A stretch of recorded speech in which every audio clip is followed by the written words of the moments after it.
Welcome back to the Barca Breakdown. We are going to the Champions League. My name is Adam. I'm here with the U's. What's up, guys? We just got a win against Real Betis, 2-1 FATIMANIA. in Seville. It was not the best of games. No. We can totally be honest about that. And, we had an interesting lineup. Not really interesting, but instead of having Aubameyang coming in and starting the game, which he has been, we had Depay starting up in front with Ferran Torres and Dembele. And then we had Depay on the left wing again. Yes. And I think against Mallorca in our last game that we won 2-1, people were fairly happy with how Depay looked as that left wing. And Sure. I was glad to see Xavi try it again because, like we mentioned in our pre-match video, and there's a lot of questions about who's going to remain, right? Because don't forget, Braithwaite, Luke de Jong, Traore, Depay, Aubameyang. There's some pieces up front, Dembele included, who we're still kind of waiting to see where the team and his agent kind of match on a price. And there's a lot of moving parts here that we have to really decide in the next, we have three more games, I think, left in La Liga, and we have to decide who we're going to keep. And so I was glad to see Depay get that chance on the left wing, and then Ferran Torres, not the best game, although our whole team in that first half really was kind of absent, right? And you look at our midfield, who just had no control, and Betis were kind of running around us. And I was certain as that first half went on that Betis were going to score in this game. It was just a matter of whether we could or not. And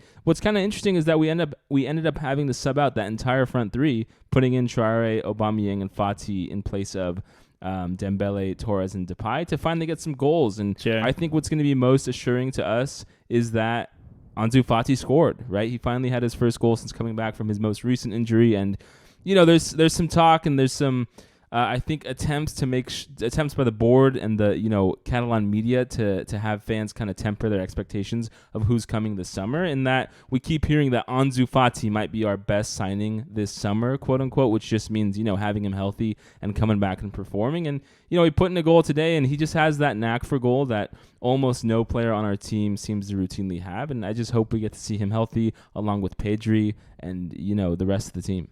Yeah, but I find it slightly ridiculous that we had to take out our whole front three to make anything happen during this game, because first half was atrocious. Couldn't get the ball anywhere. They were taking shots on us left and right. I only think of maybe one or two opportunities we had. I mean, shout out to Neto for doing a great job in the goalie in place of Stegen, and he's got no time this season. So definitely a good job by him. But overall, we were struggling. I'm happy that Fati came in and scored that goal because, he only had a limited play time against Mallorca coming off as a sub, same as this game. And he was really able to, I think it was his second touch on the ball with that he scored that. And really, really big shout out to Jordi Alba for making that wonderful final goal with that assist from Dani Alves. And it's not the only time we've seen Jordi Alba score this season. And he's had some clutch goals. And I think one of the things I've been hammering on for the last 4 to 8 weeks here, ever since basically the international break when our performances have gone downhill, is seeing Jordi Alba less involved in offense is when I feel like we get issues, because without him making runs, without him trying to connect with some of our forwards, I feel like that's when we see a more stagnant Barca. And so to see him put in the goal and just throughout the game, I thought he was more involved than he has been is what I want to see. And again, an assist from Dani Alves on that last goal was just felt so right. It's kind of crazy that Dani Alves to Jordi Alba connection could have happened 7 years ago, and it's still happening today, which is maybe a little bit emblematic of the problem we've had in revitalizing the squad. But Sure. I think we leave this game with just the happiness that we made the Champions League, right? Yeah. When we do reaction videos after every game, it can be so easy to just be critical and be upset when we were seeing such great performances in February and March to what we're seeing now. But hey, the team has come a long way, right? I think I saw a stat since Xavi has been the coach where basically compared to Real Madrid, we have one less win and one more draw in La Liga, which is just terrific, right? With this young team who is under a manager for the first time. And, I think we just need to really close out the season and just have next season start new. That's what we need, right? If we're on a clean slate and we have a full 38 games in La Liga, I don't think there's another team that's going to beat us next season, hopefully. But we have a lot of work to do, though. And, a lot of these young players need development. You can see it on the pitch today. Their frustration, the way they move around the ball, the way they slowly move the ball up forward, right? We had Xavi, Busquets, and Frankie de Jong who were really struggling the whole game. It could be attributed to partial tiredness and just disconnect overall. But next season, I don't know if that's going to completely just have a 180 and flip around. We'll have Pedri, right? Yeah, that's the big true. thing is that we're getting back, in my eyes, one of the top 5 midfielders in the world. And then, what's interesting is you speak of the midfield is kind of how you see adjustments Xavi made at halftime, because you see Frankie de Jong in that first half just looking almost useless, right? Very little connectivity, some awful passes, some runs that weren't very good. And then in the second half, you see him all of a sudden being more free up front, running, making runs to connect with crosses on the ball, and just providing more of a threat. And so I think that's going to be probably the best thing for us right now is just have the season end. We've guaranteed Champions League. It's looking good for top 2 in La Liga. And then have a full summer where Xavi can kind of coach the players and have them learn. One of the interesting facts about 2022 is that the World Cup this season will be in the winter, which means, and it kind of sucks as a fan because I love those summer World Cups, but it does mean that Xavi will have more time with his players, right, to kind of drill in tactics. He won't have them going away to work with the Dutch national team or Spanish national team or French national team for, 2 months here. He'll have more of a chance to coach them and make sure that they're getting instilled the tactics he wants to employ next season, and that's going to be very good for us. Yeah, I mean, in due time, right? It is a long road we still have coming into the end of the season. We have a few games coming up against Getafe, Celta Vigo, right? And those will be still a little difficult for us. And I think we're 5 points ahead of Sevilla, sitting in second place. We do still have to fight this for the Supercopa, and I do want that just for $6 million, I think it was, just for getting into it. And we could use that money in the summer, right? You look at it, there's some reports today that like Christensen from Chelsea has signed with us, but then you see other reports that say, hey, if we don't get second in La Liga in that Supercopa money, and if the CVC deal doesn't come through, the signings that we have agreed to might not work out. And so you're right, like every penny we can save or earn in the next few weeks, which is basically just getting top 2 in La Liga, is going to be huge for us. And so I'm curious how things develop. I think we're going to try and ramp up our videos this summer, so there will be more transfer rumor news that we talk about. But I'm going to be hoping to see a left back and a right back come in to at least back up Jordi Alba and Serginho Dest. If Dest stays, I want to see another center back because I'm not entirely convinced that Eric Garcia is the guy who can be a week in, week out starter for us. Besides the fact that we come away with a late victory, were there any other takeaways from this game that you think are important? I have one.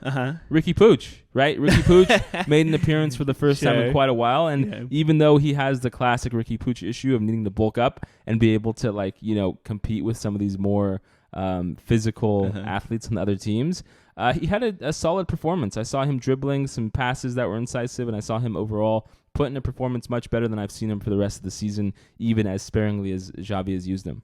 Yeah, I mean, it is very interesting that he finally chose to play him in a game. I think he put him in when we were 1-1, which is an odd choice for a random point to have that happen. But I don't know if this is necessarily a takeaway, but we definitely need to move our idea of shifting to going to the wings and just trying to cross in, or at least reinforce the fact that Ferran Torres or Aubameyang or Depay, whoever's in that middle spot, is pushing forward to receive those crosses from Dembele or Alba, whoever's crossing it in, because it just seems like if you're not going to give that leading pass to Dembele in open space where he can run and break, that if he's going to cross it, you need to give him something to work with, because so many times the ball just comes over, no one's there, nothing happens, play is dead. What's Ferran Torres $55 million worth if he's not doing those kinds of things, and he's playing in the center in this game, right? I think overall Ferran Torres in the center is probably not where I like him the best. I like him on the left, but then again, Ansu Fati, are we going to play him as a 9 or as a winger?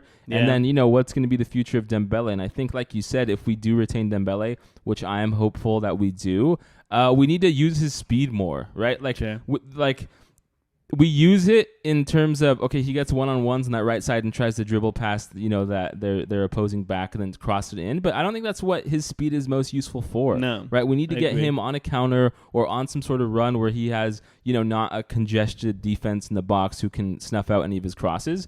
And I think that's where we're going to see more success. And I hope as we get into next season, we see a little bit more counterattacking football and a little bit more of an ability to move quickly and have, our players who are good at dribbling. Ferran Torres is quick and he's also good at dribbling as well as Dembele. And I hope to see that used more next season because it's gotten a little bit predictable, right? Like, sure. Whether you want to say the international break and Pedri's injury are the main cause of us slowing down in the last 4 to 8 weeks, that's partially right. But at the same time, there are coaches who have been studying Xavi and how we did so well against Real Madrid and how we did so well over, in the early spring and winter of this season. And I think we're going to need to change things up a little bit because if we get too predictable and we can only play one stagnant style, defenses will learn how to snuff us out. Yeah. I mean, it's easy, right? You see them play the same thing week in and week out. You played them earlier in the season.